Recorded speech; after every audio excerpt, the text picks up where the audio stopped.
Voces confidentes, Cándido Gerón. Borges. Es que escribir sobre Luis Borges es arriesgarse a ser considerado osado. El vocablo quizás resulte fuera de tono o de contexto, como dirían los lingüistas, pero es la realidad más objetiva sobre este particular, porque se necesita ser por lo menos un Marcel Proust o un Andrew Gide para saberlo interpretar, no para comprenderlo, ya que esto último sí sería una aventura caótica, porque ¿quién conoce al verdadero Borges, el de la muerte en vida? Supongo que nadie está en capacidad de darnos una visión de su simultaneidad existencial. Borges es una noción de complejidad y tiempo.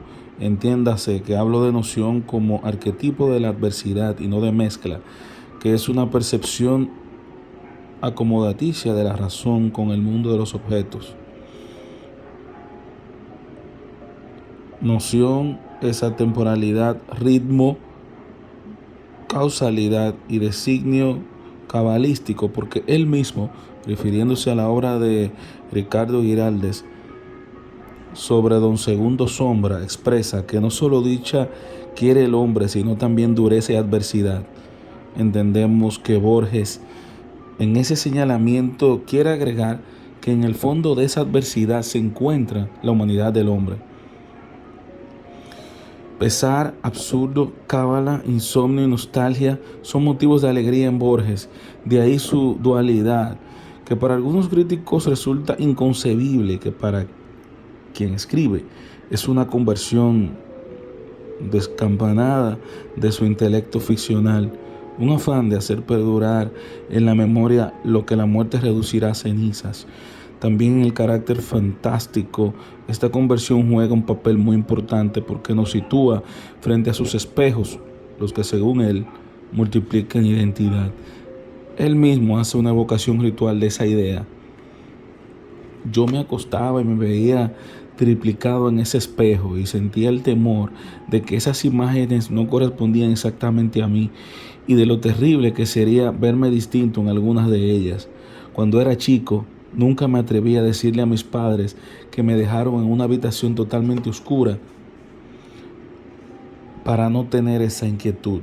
Borges, igual a sí mismo, entrevista a María Esther Vázquez y agrega: realmente es terrible que haya espejos. Creo que Poe lo sintió también.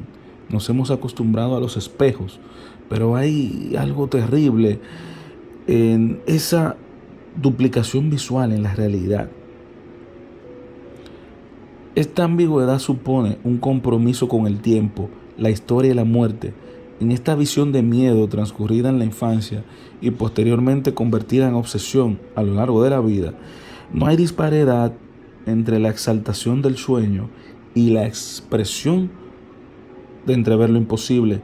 Tal paradoja está inscrita en las proposiciones diversas que Borges manifiesta en sus cuentos La muerte y la brújula, Tión, Ubjar, Orbis, Tertius, la perpetua carrera de Aquiles y la tortuga, las ruinas circulares y el jardín de cederos que se bifurcan. En estos relatos Borges mezcla lo intenso y conflictivo y manifiesta su interés metafísico, creando la encarnación de la cábala y una elucubración paranoica que alude casi siempre a la interacción entre la conciencia y el mundo. Esta preocupación se alojó en el escritor argentino a partir de su percepción del ser y el sentido.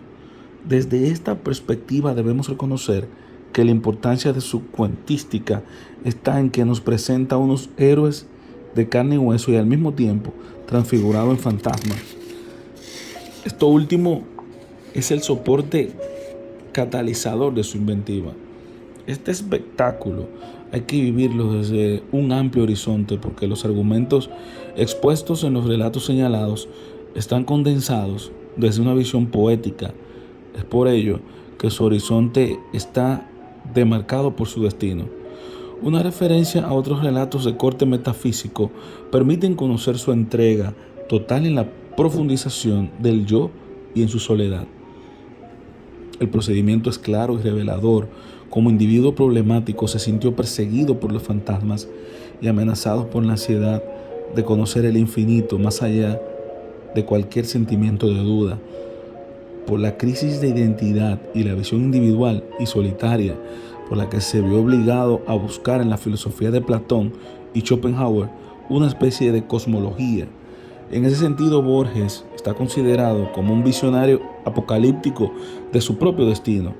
Su ebriedad misteriosa se transforma en un conflicto interior tan cruel que lo obliga a la meditación solitaria para descubrir los accidentes de la vida y la suntuosa maldición de ese vivir. No se trata de hacer filosofía en Borges, sino de explorar hasta qué punto se puede desafiar el azar. El escritor Juan Nuño señala que sus escritos se subordinan a unas tramas tan complejas, tan sutiles y tan cargadas de imágenes que afortunadamente la idea filosófica primigenia termina prácticamente por perderse o queda tan enterrada que ni se la siente. Decía Nerval que la tierra que hemos vivido es siempre el teatro donde se enlazan y se desenlazan nuestros destinos. Así fue la existencia de Borges, un teatro cuyas puertas son y nos comunican con los interlocutores de la desolada soledad. En la motivación de este laberinto lo aguardaba el pozo del tiempo, donde estaba el centro de su universo mágico. Fue siempre un ser más allá del futuro, y aunque en su cuentística y poética el tema de la muerte es recurrente, no podemos decir que su vida estuviera asignada por dimensiones trágicas. Para Luis Borges, la invención narrativa es parte de la esencia misma del espíritu y de la inteligencia. Así lo entendió también el poeta español Juan Ramón Jiménez, quien hizo de este axioma una apología y un estilo mágico en su idea total. Pero sucede que en el escritor argentino la inventiva tiene el doble valor de la tradición cultural y el que se desprende de su continua vigencia para convertirse en dualidad y transición. Me gusta la idea de transición porque el mundo borgiano es y no es. Basta leer algunos de sus relatos para sobrecogernos en el sombrío esplendor de ese testimonio. Si desde cualquier ángulo su invención es clarividente, fusión del hombre con lo creado, entonces no hay dudas de que lo súbito en sus narraciones y ensayos son signos de conversión cautivadora, en el que su mundo de fantasía se fragmenta y es arrastrado por un espacio interior, ora esotérico, ora filosófico, ora estético, que atraviesa el laberinto de esos signos para entretejer la fuga o el entorno del tiempo. Hay ocasiones que Borges nos sorprende con la pasión llameante que arranca cosas de su quicio en una escena surcada de relámpagos que destruye la idea misma de la muerte para crear una historia de sorpresas y sonreír a lo imprevisto y a lo incierto. Se trata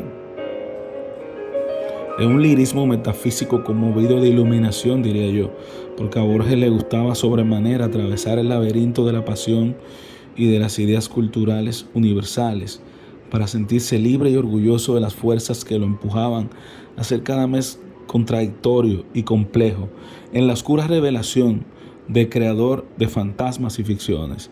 Si detectó la realidad como rechazó todo lo que a ella pertenece, es lógico que la fantasía que creó está basada en la dualidad de Quevedo, que es arder en el sí y en el fuego de la imaginación no deseada. La mera tarea de analizar otras inquisiciones resulta extremadamente ardua si tomamos en cuenta el polifaceticismo ficcional de sus relatos y la cultura viva que se desprende de las disquisiciones metafísicas que sus ensayos. En torno al libro en cuestión, no sabemos si las circunstancias creadoras obedecen preocupación de todo hombre por los condicionamientos históricos que las épocas imponen o a la mezcla de azares y signos que implícitamente sustentan las filosofías.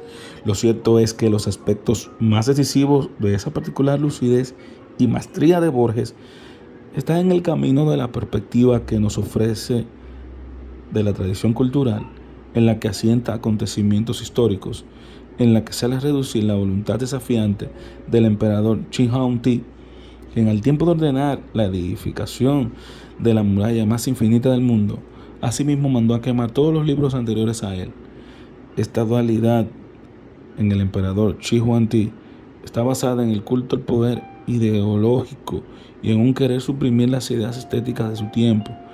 Este deseo absurdo, por demás inútil del emperador Shi Huangdi, posee una escalada distinta de los valores de la historia y está subordinada a la dimensión del complejo trivial.